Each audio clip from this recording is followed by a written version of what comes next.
Berlatar di tempat peringatan Hari Raya Imlek di Hawaii, cerita diawali dengan memperkenalkan seorang pria bernama Walter Hale yang merupakan seorang detektif swasta di kota tersebut.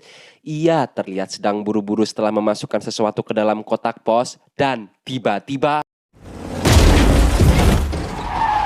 Dan disinilah kita sekarang di tempat latihan Tentara Angkatan Laut. Kita akan diperkenalkan dengan seorang pria bernama James Hale yang tiba-tiba mendapat kabar dari kepolisian jika ayahnya Walter Hale telah tewas ditabrak lari. You can get a copy of the police report and the death certificate by tomorrow.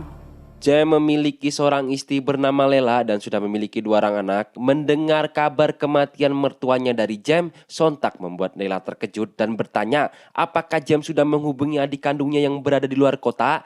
James pun berbohong dengan mengatakan kalau ia sudah menelponnya tapi tidak pernah dijawab. He needs to know his father died. Dan ini Johnny, adik kandung James yang dimaksud. Berbeda dengan James yang disiplin, Johnny terlihat lebih urakan. Ia bekerja sebagai polisi dan baru saja diskors karena perbuatan yang suka bertindak sendirian. Dan sesampainya di rumah, ia harus dihadapi dengan kekasihnya yang merajuk karena lupa hari ulang tahunnya. Do you even know what today is? Wednesday.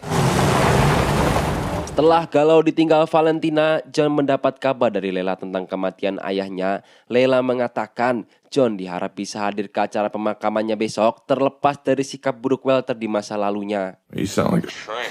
Child psychologist, actually. Setelah telepon ditutup, tiba-tiba datang 2 orang pembunuh bayaran dari Yakuza. Mereka mengatakan sedang mencari sebuah paket yang dikirim Walter ke alamat ini. John yang tidak tahu menau pun menjawab kalau suasana hatinya saat ini sedang buruk setelah ditinggal sang kekasih, sehingga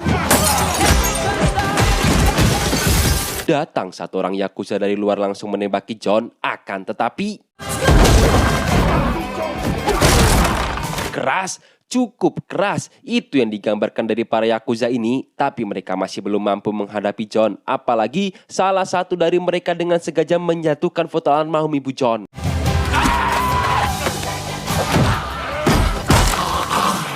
Curiga tiba-tiba Yakuza datang menyerang, John pun hadir di upacara pemakaman ayahnya. Akhirnya bisa bertemu lagi setelah 10 tahun Johnny pergi. Upacara juga dihadiri oleh Pak Gubernur sahabat Walter semasa hidup, yang setelah selesai, mereka pun mengadakan makan bersama. Nice to have you boys under the one roof. Johnny pun jujur kedatangannya ke sini adalah untuk mengungkap siapa pembunuh Walter. Sontak, hal itu membuat James dan yang lain kaget karena sejauh ini diketahui Walter mati akibat tabrak lari. Sungkan dengan Pak Gubernur, James pun mengajak John untuk bicara di luar. Sure you don't want to go any further? James mengatakan jangan pernah membawa masalah ke dalam keluarganya lagi karena jelas-jelas Walter telah mati akibat kecelakaan. John yang kesal karena sang kakak tidak mempercayainya pun memilih pergi. Penat dengan yang terjadi, John kemudian mendatangi sebuah bar. Tak lama datang seorang bernama Alec Kay yang mengatakan, berani sekali kau datang lagi ke sini John. John pun dengan santainya masih petentang-petenteng dan tiba-tiba... Dan disinilah ia sekarang ditangkap oleh Mr. K. Diketahui John dulu pernah berurusan dengan Mr. K yang dianggap telah membunuh ibu kandung John. You killed my mother. Maybe not. Merasa tidak ada sangkut pautnya dengan kematian ibunya, Mr. K yang sudah muak pun menyuruh John agar pergi dari kota Hawaii secepatnya dan memberi John sedikit pelajaran. Penasaran? John datang ke kantor polisi untuk mengambil barang-barang pribadi milik Walter yang sempat disita polisi. Namun detektif Renep mengatakan kalau kematian Walter hanyalah kecelakaan biasa yang ujung-ujungnya hanya akan membangunkan beruang yang tertidur. Nah, singkat cerita, John pergi ke apartemen Walter untuk menginap dan mencari sebuah petunjuk yang sesampainya di sana, ia mendapati seseorang yang berada di dalamnya, namun orang itu keburu kabur ketika melihat John sehingga terjadi kejar-kejaran di antara mereka berdua.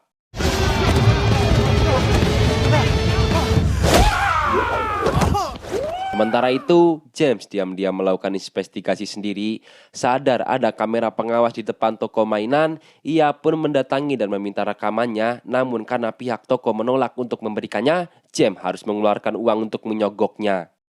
Pay customer. Di sisi lain, si gendut mengaku kalau ia bekerja sampingan sebagai hacker Walter, tugasnya mencari informasi dan memfoto orang berselingkuh. John yang sedari tadi curiga dengan papan seluncur yang siripnya terbalik pun mencoba memeriksanya dan didapati sebuah DNA konstruksi yang ada cap pemerintahnya sehingga John menghubungi sepupunya bernama Nani yang bekerja sebagai asisten gubernur, namun karena saat ini sedang ada konvoi, ia belum bisa memeriksanya. Merasa tidak diperlukan, gendut pamit pulang untuk memeriksakan hidungnya yang patah, namun tiba-tiba sempat hampir baku tembak karena mengira orang lain yang ada di dalam.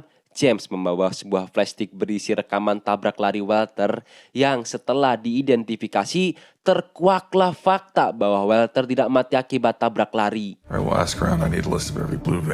Bermodal rekaman CCTV yang berhasil didapatkan, mereka berdua mencari mobil van biru yang menabrak Walter. Namun di tengah perjalanan, tiba-tiba mereka ditabrak rombongan Yakuza hingga akhirnya ketika rekan Yakuza fokus menembaki John, James diam-diam keluar dari mobilnya dan langsung lompat ke mobil musuh, di mana John menyuruh James untuk segera menjauhi mobilnya karena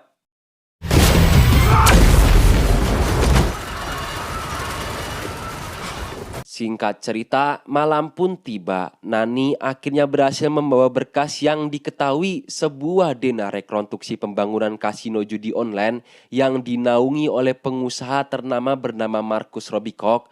Belum diketahui apa hubungannya dengan kematian mendiang ayah mereka berdua, namun John mengatakan akan menanyakan langsung ke orangnya.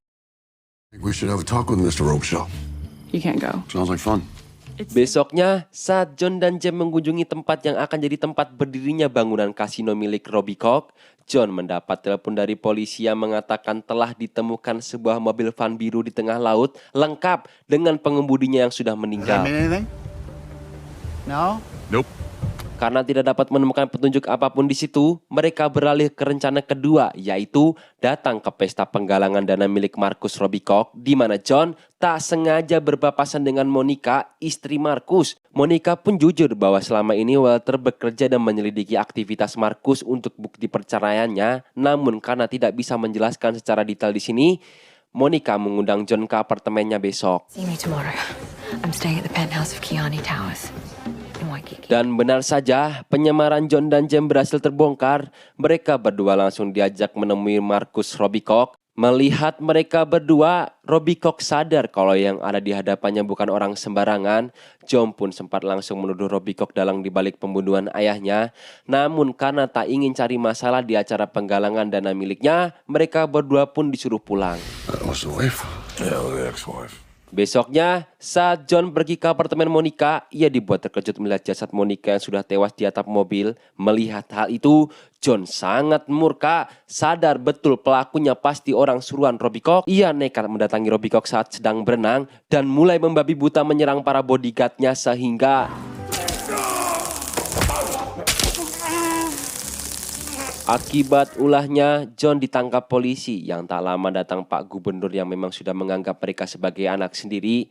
John mengadu kalau Marcus sudah membunuh istrinya sendiri. Pak Gubernur pun menjawab, jika ia pun itu bukan urusan John, biarlah pihak yang berwenang yang mengurusi. Pak Gubernur yang juga mengatakan kalau ia meminta Marcus untuk mencabut gugatannya sehingga habis ini ia bisa langsung keluar. Keluar dari kantor polisi, James yang marah dengan tingkah John yang selalu bertindak sendirian, meminta John untuk pergi saja dan tak usah lagi mencari siapa dalam kematian Walter, hingga akhirnya terjadi pertikaian di antara mereka berdua. Namun John yang tiba-tiba mengamuk pun bisa dihandle dengan cukup baik oleh James hingga akhirnya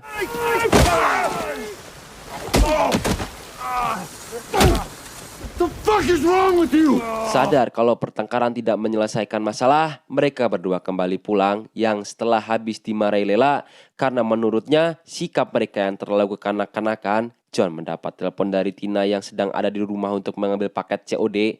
Tina mengatakan kalau ia menemukan sebuah paket khusus untuk John. Yakin kalau itu paket yang dicari para Yakuza kemarin, John pun memohon agar Tina mau datang ke Hawaii.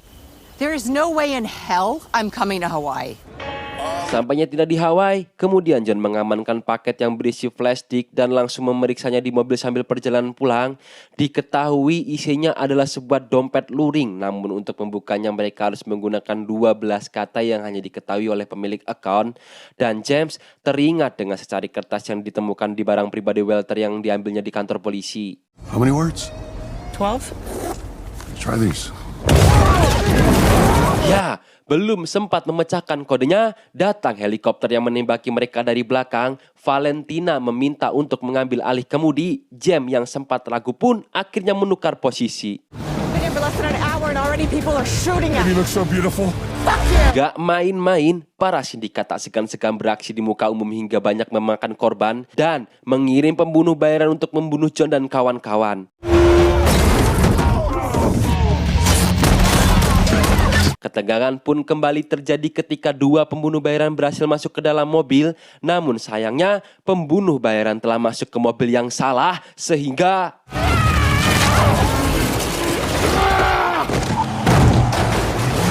belum selesai sampai di situ, datang helikopter yang masih terus mengejar mereka. Namun James berhasil menembak dengan tepat sasaran sehingga namun masalah kembali terjadi ketika helikopternya kehilangan kendali.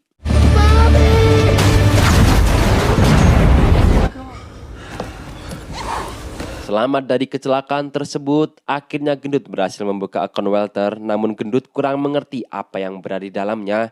Sehingga setelah diperiksa Valentina yang bekerja sebagai manajer bank, diketahui akun tersebut berisi segala transaksi dengan jumlah besar yang menuju pada satu nama yang tak pernah diduga-duga, yaitu Pak Gubernur.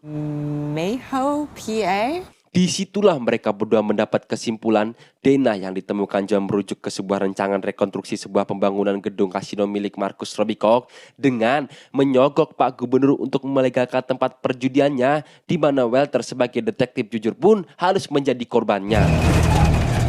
Sampainya di rumah, James dibuat terkejut mendapati rumahnya telah kosong dengan handphone istrinya yang ketinggalan. Sadar ada yang tidak beres, James mencari anaknya di setiap sudut ruangan dan didapati kedua anaknya berada di kamar mandi dengan wajah yang ketakutan. Tak lama, Robicock menelpon Johnny dengan memperlihatkan Lela dan Nani yang telah menjadi sandera. Marcus mengatakan agar James mau melakukan penukaran USB yang mereka dapatkan itu dengan para sandera itu segera. Sadar kalau Marcus tidak akan pernah menepati janjinya, maka John dan James pun bersiap untuk mulai peperangan. Sehingga ketika malam tiba, mereka mulai menyusup ke kediaman Marcus dan mulai menghabisi satu persatu para penjaga dengan senyap. Berbeda dengan James yang menghabisi musuhnya dengan taktik senyap, John lebih suka menyerang langsung dengan brutal sehingga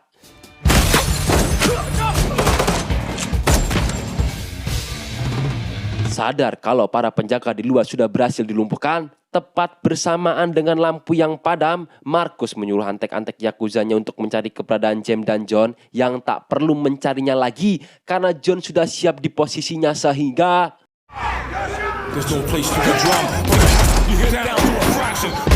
ya, kita akan diperlihatkan dengan sosok James yang sesungguhnya. James dapat dengan mudah mengalahkan antek-antek Yakuza tanpa kesulitan sedikit pun.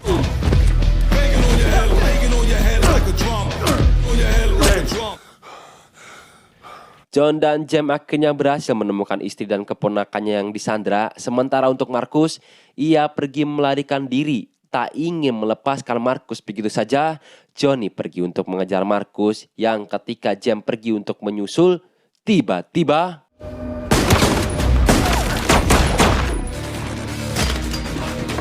muncul ketua Yakuza yang langsung menghadang James dan tepat di saat yang bersamaan, John berhasil menemukan Marcus yang akan melarikan diri menggunakan speedboat. Siapa yang mengira kalau Marcus ahli bela diri sampai-sampai John dibuatnya kewalahan. Balik ke James, meski awalnya James berhasil juga dibuat kewalahan, namun James berhasil membalikan keadaan sehingga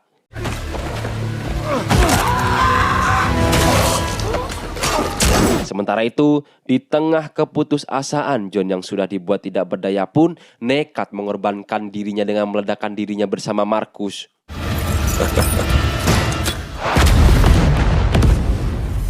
Dengan cepat, James berlari masuk ke dalam air untuk menyelamatkan John, dan John pun berhasil selamat dari ledakan berkat rompi anti peluru yang ia kenakan. Beberapa saat setelah peristiwa itu, kita akan melihat Pak Gubernur korup yang telah berhasil ditangkap, disaksikan oleh James yang kini sudah pulih seutuhnya, di mana setelahnya mereka semua berlibur ke pantai. Tak lama, datang Mr. K menemui John. Ternyata kedatangan Yakuza di kota Hawaii sangat mengganggu bisnisnya, yang daripada ia menggunakan anak buahnya untuk melawan para Yakuza dan akan banyak anak buahnya yang akan menumpahkan darah, Mr. K memanfaatkan John, dan untuk rasa berterima kasihnya, beliau memberi secari kertas berisi nama pembunuh ibu John yang selama ini John cari. Dan tebak apa yang ia lakukan? Old man to buy back our childhood. John membakar kertas itu dan memilih untuk mengikhlaskan. Tamat, ending yang memuaskan.